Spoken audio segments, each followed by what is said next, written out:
Où étiez-vous la première fois que vous avez vu Réanimateur de Stuart Gordon, le film qui a complètement révolutionné l'univers de l'adaptation de Lovecraft. Il y a un avant et un après Réanimateur, parce que c'est un film aussi grotesque que visuellement réussi, que drôle, qu'intelligent. Puis c'est aussi un film qui a des qualités tellement insoupçonnées que ce n'est qu'en réécoutant le film il y a 2 ou 3 jours que je les ai vus pour la première fois. Il y avait un aspect du film que je n'avais pas perçu certainement dans les années 80, puis que c'est seulement aujourd'hui que j'ai vu beaucoup plus de films de science-fiction que j'ai vraiment compris et apprécié, puis qui m'a vraiment étonné et surpris, puis qui m'a fait encore plus apprécier et aimer le film. Tout ça, on en parle dans un instant, mais avant tout, qu'est-ce que ça raconte? Bien, évidemment, c'est une adaptation de la très célèbre nouvelle de H.P. Lovecraft, Herbert West, Réanimateur. Maintenant que l'histoire nous est racontée dans le film ici, on a un jeune étudiant en médecine, promis à une brillante carrière.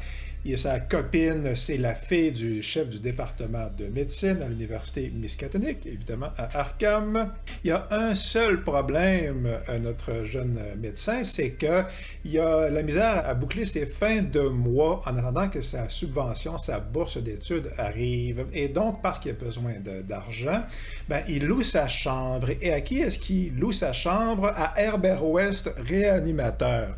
Il ne sait pas encore que Herbert West réanime les cadavres, mais il va l'apprendre bien vite.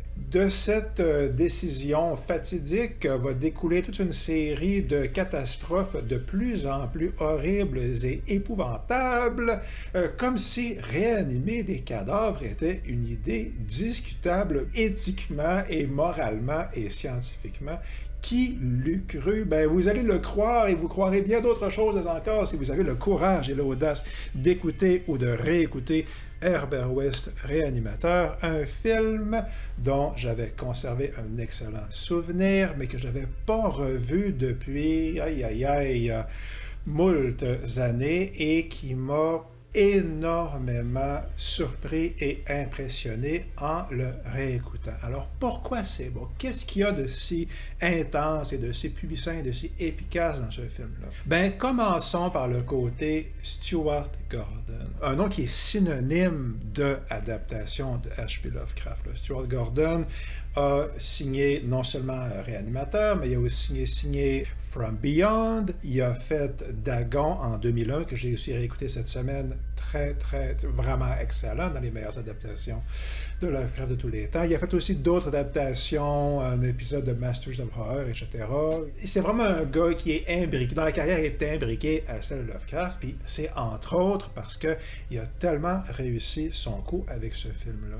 Puis il réussit son coup, ben, parce que c'est un excellent réalisateur, c'est clairement un gars qui a vu des tonnes de films, qui même en début de carrière était déjà un très bon réalisateur, cadrage, mouvement de caméra, toutes ces choses-là. Mais c'est aussi quelqu'un qui savait s'entourer de collaborateurs. Puis en vérité, quand on parle d'un film de Stuart Gordon, on parle d'une écurie, on parle d'une école, d'un groupe, d'une troupe.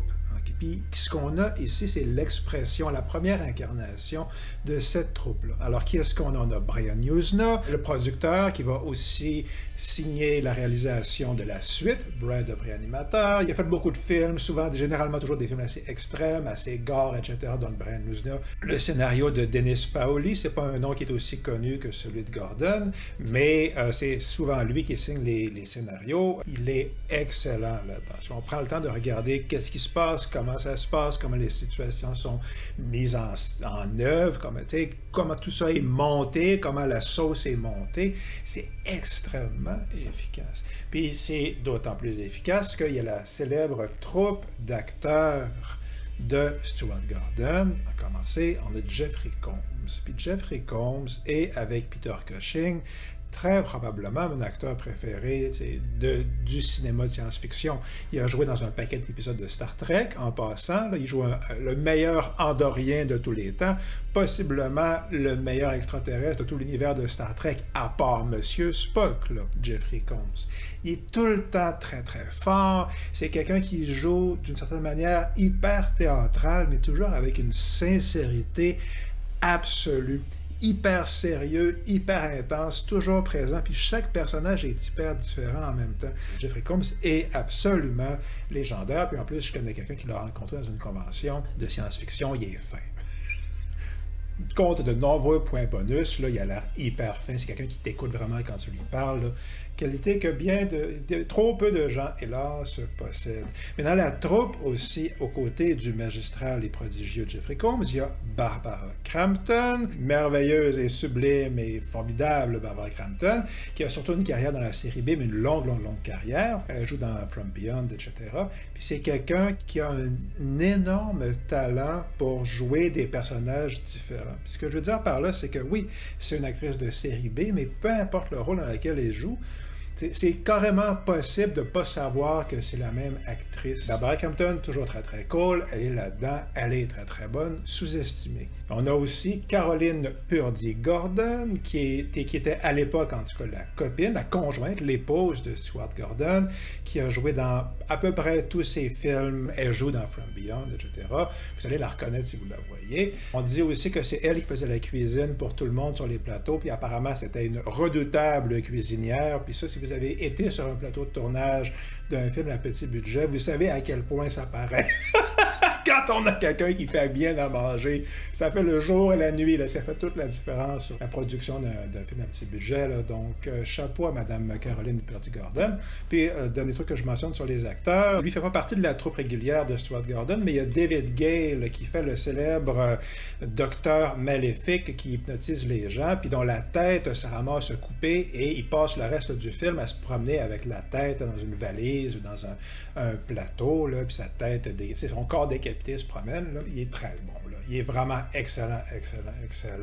Le film bénéficie énormément de la chimie puis de la surenchère de jeu entre Jeffrey Combs puis David Gale. Puis ça établit un ton à la fois hyper intense, hyper exagéré, mais très grande D en même temps. Un petit peu comme, c'est pas exactement comme l'agent fait la farce, là, les Naked Gun, là, mais il y a un petit peu de ça, ce qui permet au film d'avoir autant son efficacité humoristique que son efficacité horrifique. Sur le fameux David Gale, quand sa femme a vu le film pendant la projection, il y a une scène où vous vous souviendrez peut-être, une scène qui implique, qui pourrait peut-être impliquer la tête décapitée d'un des personnages du film, la tête zombifiée, et ça se pourrait aussi qu'il y ait une fille tout nue qui soit prisonnière à ce moment-là, et ça se peut qu'il y ait une interaction, ma foi, audacieuse et troublante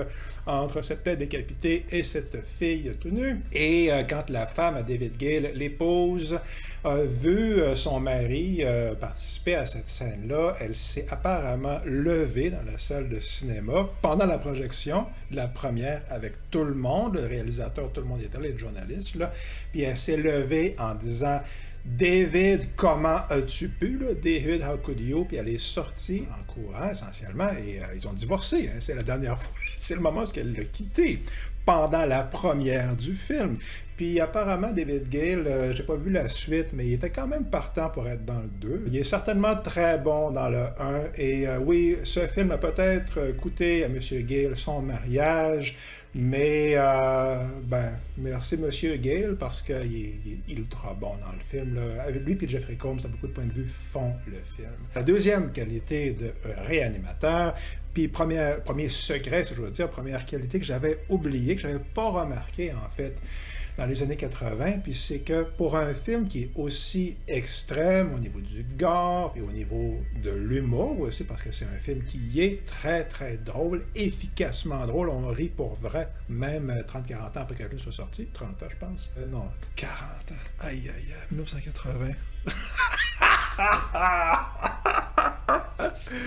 Ouais, mais après toutes ces années, ben c'est ça. Ce qui est redoutablement efficace dans le film, c'est à quel point l'horreur du film est réelle. Puis d'où vient la réalité de cette horreur? Ben, elle vient de la vérité émotive de ce qui est mis en scène. Puis ça m'a complètement pris au dépourvu quand j'ai réécouté le film. Fait qu'est-ce que je veux dire par la vérité émotive et l'horreur? Ben, parce que le scénario est bien écrit, on croit au personnage. Parce que les acteurs interprètent d'une manière convaincante et charismatique les personnages, on y croit d'autant plus. Et cela fait que quand on voit évoluer les personnages, qu'est-ce qui nous est raconté en vérité ici? C'est l'histoire d'une descente aux enfers morale. C'est un effondrement essentiellement du code moral de notre héros. Alors, si vous vous souvenez, c'est arrivé près de chez vous, là, le faux documentaire avec Benoît Pulver, je crois, film belge là, sur un groupe de documentaristes qui suivent un tueur en série. Ben, c'est ça que ça raconte, hein. Ultimement, c'est arrivé près de chez vous. C'est comment cette équipe de jeunes documentaristes qui veulent faire un film sur un tueur en série, bon, ils finissent par se faire embriquer dans ces histoires, puis c'est horrible. C'est un peu, encore une fois, Henri Portrait d'un tueur, j'en parlais, je pense, l'autre jour. Les personnages auxquels on s'identifie dans le film sombrent davantage au fur et à mesure que le film avance, de plus en plus dans un niveau d'abjection morale qui paraît logique au moment où ça se produit, mais qui est profondément horrible. Puis c'est là aussi, en quelque part, qu'on peut voir l'utilité et la fonction du film d'horreur. Oui, il y a le côté divertissement, qui est bien amusant, etc. Oui, puis le gore, ça peut être drôle, ça peut avoir un second degré, etc. Mais ici, il y a quelque chose de plus qui se produit. C'est justement la véritable valeur dramatique, artistique, psychologique, etc. de ce portrait de gens qui, en partie pour des bonnes raisons, en partie par orgueil, etc., finissent par abandonner complètement leur humanité en vérité. À faire des compromis moraux de plus en plus ignobles. En le réécoutant, j'avais vraiment pas anticipé à quel point le film viendrait me chercher à ce niveau-là. Puis pour un film hyper comique, puis hyper trash, etc., c'est d'autant plus réussi. Le réussir à être drôle, extrême, gore et émotivement vrai en même temps. Puis au niveau d'émotion qu'on a rarement l'occasion de voir exprimer, puis encore plus rarement avec succès, ça m'a impressionné. Ça, c'est notre premier secret. Mais quel est le deuxième secret des réanimateurs? Puis là, c'est un secret, je vous avertis tout de suite, là, c'est pas faire venir les grands anciens, le secret. C'est un secret de geek, un secret d'amateur de films d'horreur et de science-fiction. Ben, c'est que j'ai réalisé en regardant le film que ce film-là est presque un remake, certainement une continuation des films de Frankenstein de la Hammer. Oui, c'est un film gore extrême, tu sais, où des intestins sortent du ventre de quelqu'un puis étranglent un des héros, etc. Il y a la marionnette du chat décapité. Oui, il y a tout ça, les montagnes de gore. Mais c'est aussi un film qui est absolument dans le ton des Frankenstein avec Peter Cushing. Même les scènes de gore, il y a une scène d'autopsie vers le début avec notre savant maléfique, là, David Gale. Ben, c'est ça, quand il ouvre la tête de son cadavre cobaye, ben, on est en plein dans les Frankenstein de la Hammer. Puis le personnage de Herbert West là-dedans est très, très, très proche du Frankenstein de Peter Cushing, un gars qui est absolument obsédé par son objectif scientifique, par son expérience, puis qui n'a aucun scrupule moral parce que la fin justifie les moyens, parce qu'il va réussir à triompher de la mort, puis cet objectif même de triompher de la mort, c'est l'intention, c'est l'objectif du Frankenstein de Cushing. Ce qui est difficile à relater ici, mais c'est vraiment l'expérience émotive, c'est se rendre compte viscéralement, en regardant le film, que ce qu'on ressent, c'est ce qu'on ressent quand on regarde ces films de Frankenstein. Le fameux secret du film, ce qui m'a vraiment sidéré, estomaqué, c'est de me rendre compte que c'est ça. J'étais en train de regarder un film qui, sous ses airs de film trash des années 80, ce qu'il est, à tous les points de vue, c'est absolument un film trash extrême, comédie d'horreur, mais à la fois vrai film d'horreur, mais vraie comédie, tout mélangé, mais hyper gore, etc., donc des années 80, mais de voir aussi qu'en son sein, en son cœur, au niveau spirituel, je voudrais presque dire, c'est la continuation directe, qui a le même esprit, la même âme que les films de la Hammer avec Peter Cushing, les films de Frankenstein.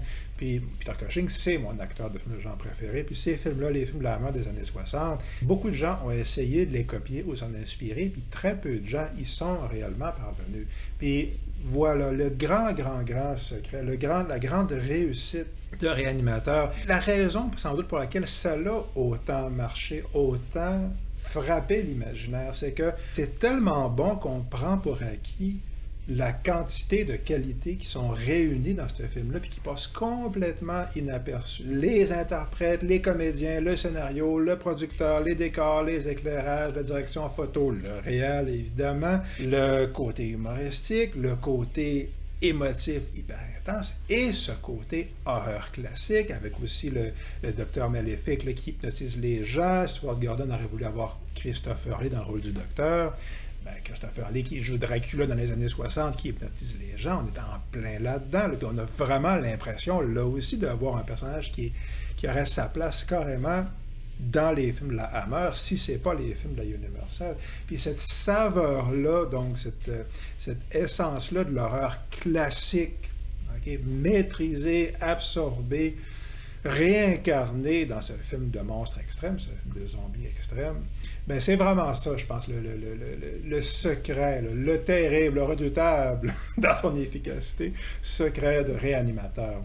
Fait que pourquoi c'est bon? Ben, pour toutes ces raisons-là, on a une troupe hyper talentueuse de gens dédiés qui travaillent avec amour et dévotion, qui mettent tout leur corps et toute leur âme et parfois même leur mariage au service de cette production absolument démente mais hyper créative, qui est une adaptation à la fois fidèle et complètement transformée de la nouvelle de Lovecraft, qui réussit, rare triomphe pour un film d'horreur, à nous horrifier. Pour vrai, à nous faire ressentir une réelle horreur morale et qui, en plus, est dans la tradition, la droite ligne qui mène des films de Universal aux films de la Hammer, aux films de Stuart Gordon de Lovecraft, dont ils sont les dignes héritiers. On est bien chanceux que ça existe. Puis, tout de suite après Réanimateur, triomphe total et absolu,